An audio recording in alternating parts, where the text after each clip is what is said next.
Welcome to the Hoops Culture Podcast, where we talk about all things basketball.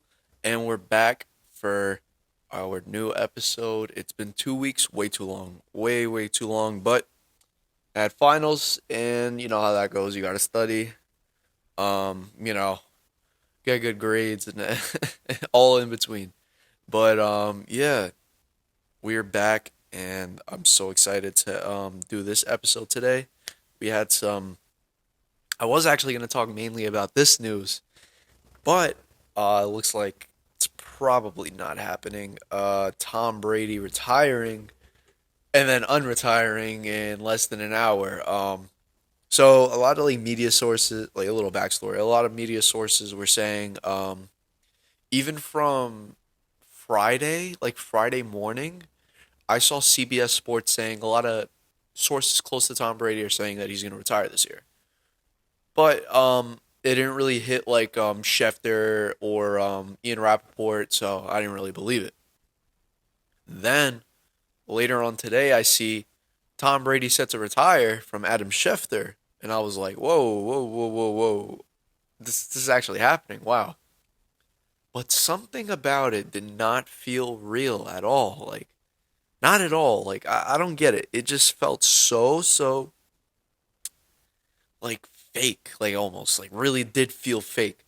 So then you hear Tom Brady's father, Tom Brady Senior, say he's not retiring, and Tom Brady said that he didn't even talk to the GM about retiring. So nothing's final. I believe that was, I guess it was just manufactured, uh, fake, just fake stuff. So I mean, I don't really know. I mean, Tom Brady could retire right now. He's the greatest football player alive, in my opinion. And, obviously, um, best quarterback for sure. 7 rings, a lot of MVPs, best player of all time. He could retire. He could have retired 2 years ago, and he still would have been the best player of all time. But yeah, that was just like something kind of funny because like after an hour, he really just shot down all that stuff and basically said, yeah, I'm not retiring. I'm not retiring at all. So yeah, we'll see what happens. Maybe he does retire. He didn't make up his mind yet, so we'll see what happens there. We'll definitely see what happens there. Staying on the NFL topic, my predictions weren't the best.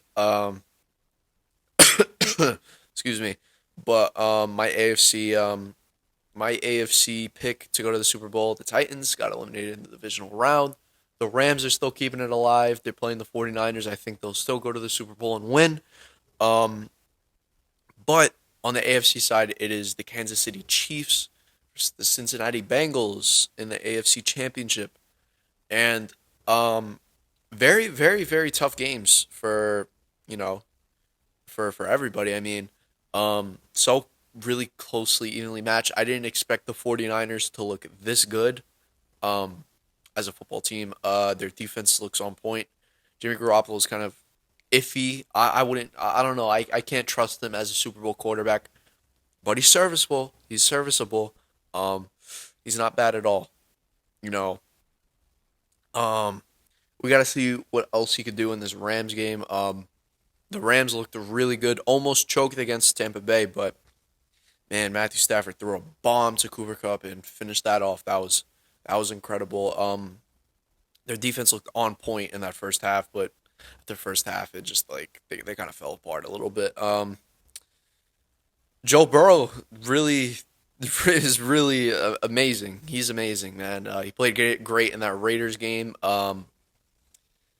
In the Titans game it was a more defensive game, but he came up big when they needed to. Jamar Chase is on top of his game. That Cincinnati defense is looking lethal. Jesse Bates at the helm. Um, yeah, and Kansas City's Kansas City. I mean, they went out on probably one of the greatest football games I've ever watched in my life. Kansas City Chiefs versus Buffalo Bills divisional round. If you haven't watched it, watch the highlights or watch. You can honestly watch the full game. Shout out to Buffalo, man. I mean, Josh Allen's a dog. He didn't make any mistakes. He played wonderful, amazing. It's just unfortunate that the coin toss, the overtime rules are how they are. The league's eventually got to do something about that. But yeah, I mean, he could have very well won that game. Um, he played amazing. Gabriel Davis just showed out, man. Who would have thought Gabriel Davis would score four touchdowns like that and overshadow a lot of guys on the Bills like Diggs and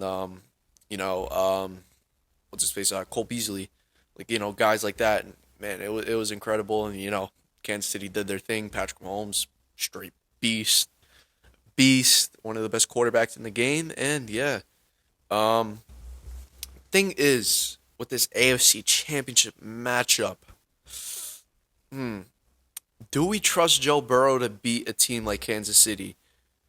I don't know. I don't know. I mean, their offense is completely there, but do you have the defense to stop Patrick Mahomes? You have to go in a total shootout with him, like Buffalo did. But man, like if you get into that overtime, that coin toss, Kansas City gets the ball first, it's over, man. It is over. They're gonna win. You can't let them. You can't let them score every single drive. Like it has to be. They have to make it a known fact that defense has to be a factor, a main factor in this game, especially, you're going against Patrick Mahomes. I mean, Cincinnati beat them already this year, but you got to repeat what you did. Joe Burrow, I have no doubts in my mind that he actually, you know what? I really don't have any doubts anymore about him. He's amazing. I think he'll play his tail off. I think he'll shock the world. And yes, I will actually pick the Cincinnati Bengals to beat the Kansas City Chiefs because of Joe Burrow. I think I mean, he really exceeded everyone's expectations this year. Cincinnati Bengals did that in general. No one expected them to be this good, and yeah, I mean, I think for sure. I think they'll beat the Chiefs. Joe Mixon has been played really good in that Titans game with receiving yards. And in the Raiders game, he played pretty well. Jamar Chase is probably one of the best wide receivers in the game. Their wide receiver trio, insane. Uzuma has been pretty good too. Jesse Bates, that defense. Oh my God, yeah, they're going to be a very good team for years to come. Um, on the NFC side, you guys would have already guessed. Yes, I'm picking the Rams. I don't know. I do think the 49ers did show flaws in that Packers game. You didn't score a lot. It was a really low scoring game. Especially Jimmy Garoppolo didn't play the best. So, that Rams defense really they really like suffocated Tom Brady at times. Jimmy Garoppolo is gonna make some mistakes, I feel, and I think the Rams will get it done. Cooper Kupp and Matthew Stafford as a quarterback to wide receiver connection is just so amazing, man. They are amazing, and yeah, I feel that they'll get the job done as well. The Rams will get the job done. Super Bowl predictions. I will make those predictions after these games fold, and we'll see what happens there. Next, moving back into the NBA basketball, and man, the NBA has been fun. It's always been fun. I mean, it was hard to catch games during finals week. I'll admit it. It was very hard, but I did try my best to keep up, watch some highlights, and recently, All Star starters got revealed. Um, and yeah, I mean, I think most of the picks were perfect in my opinion. Um, we'll start with the Eastern Conference. Ooh, excuse me. Ooh, sorry. I had a burp in my chest. I didn't want to burp in the mic. Uh, um, Kevin Durant. I believe he's the captain. Yes, is he the captain? He has to be the captain. Is he? Yeah. Team Durant. Kevin Durant is the Eastern Conference starters captain. Giannis Antetokounmpo, Joel Embiid, Trey Young, and DeMar DeRozan. Um, I believe Kevin Durant, Giannis, Joel Embiid, and DeMar DeRozan deserve to be starters. Trey Young has been playing phenomenal this year, but I do feel like it's a lot closer. I mean, you could have either put Darius Garland or LaMelo Ball in there. Two 3-point guards have been playing amazing this year, but I think I'm fine with Trey Young being in there. I just hope LaMelo and Darius Garland both make the bench.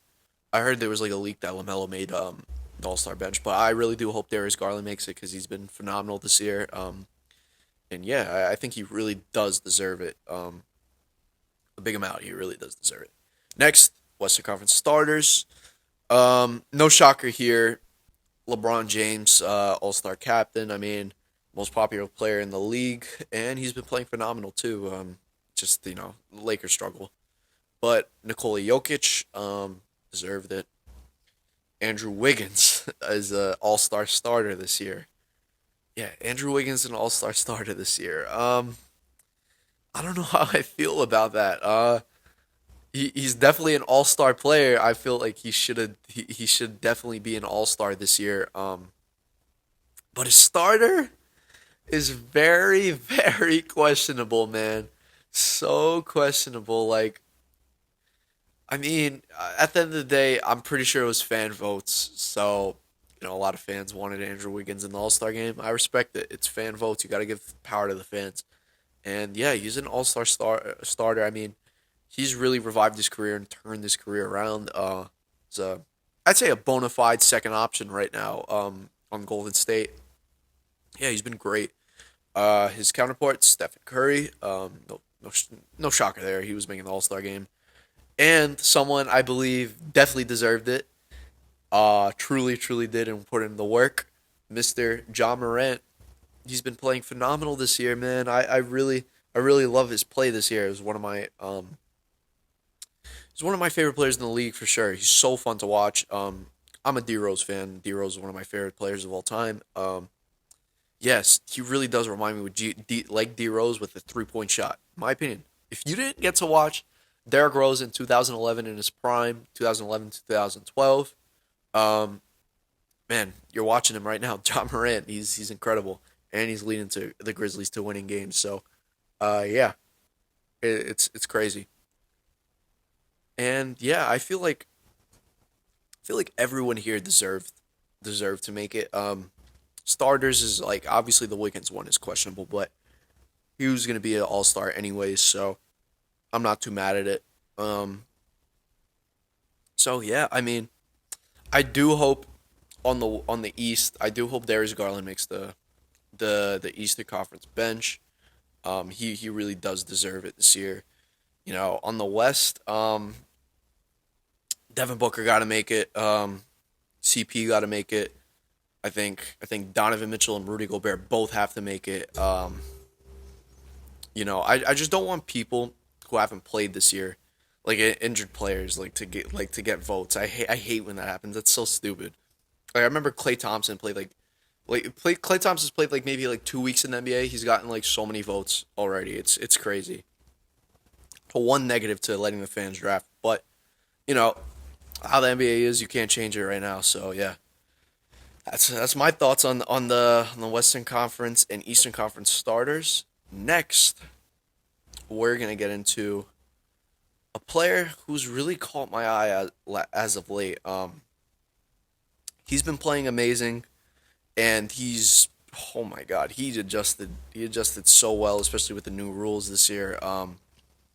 That is Mr. Joel Embiid.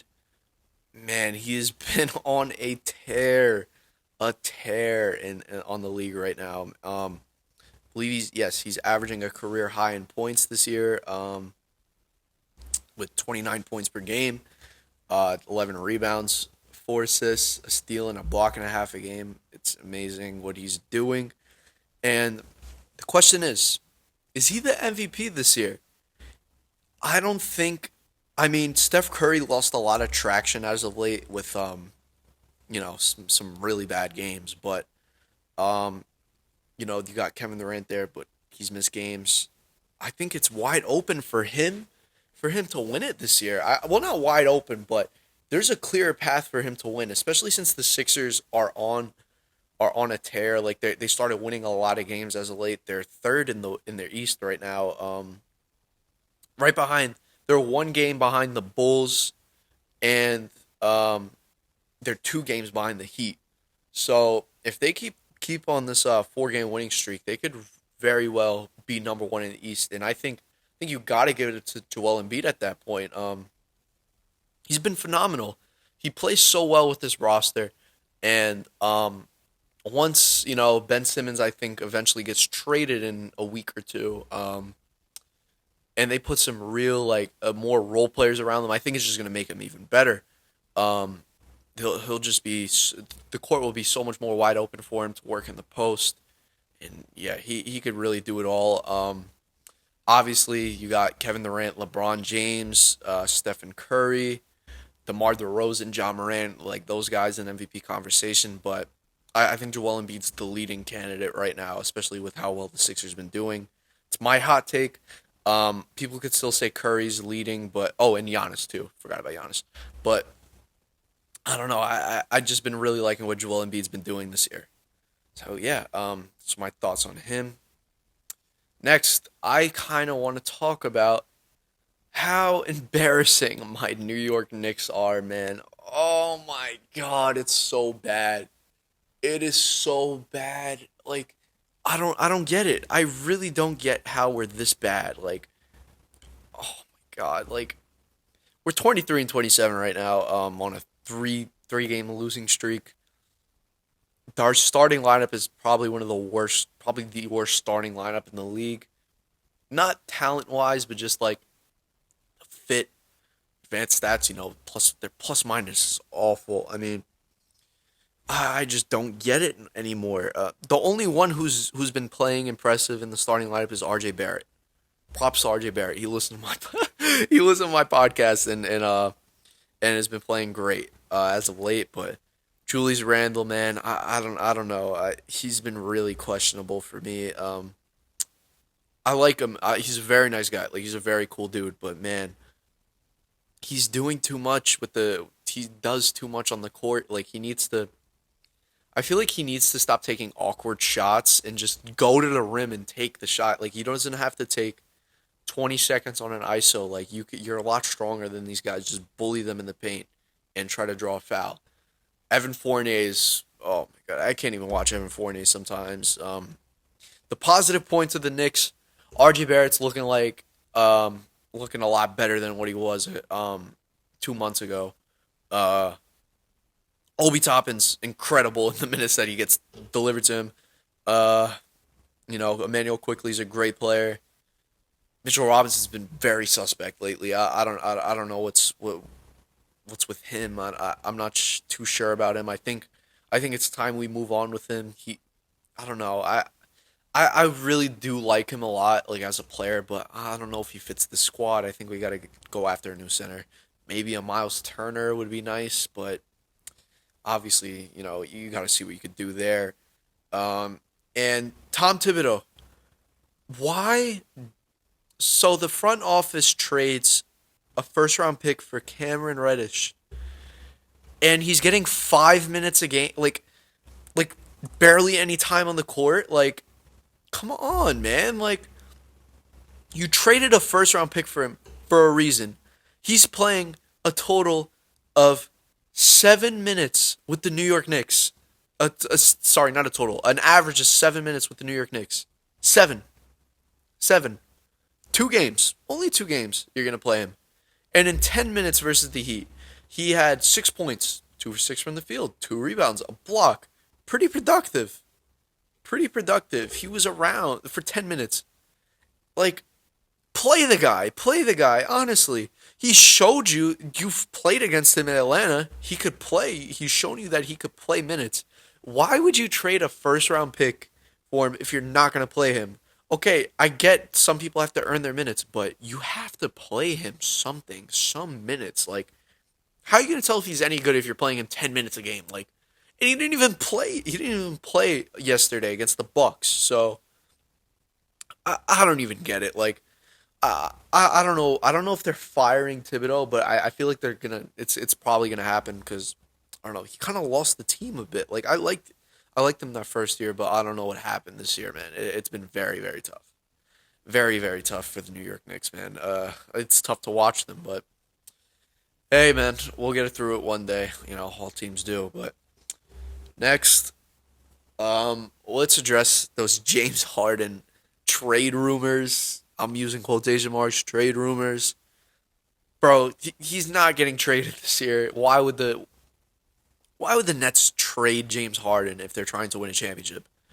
And when did these rumors come out? And he was even saying it like, how would you guys even hear that? Like, I get it, but he did say he was frustrated.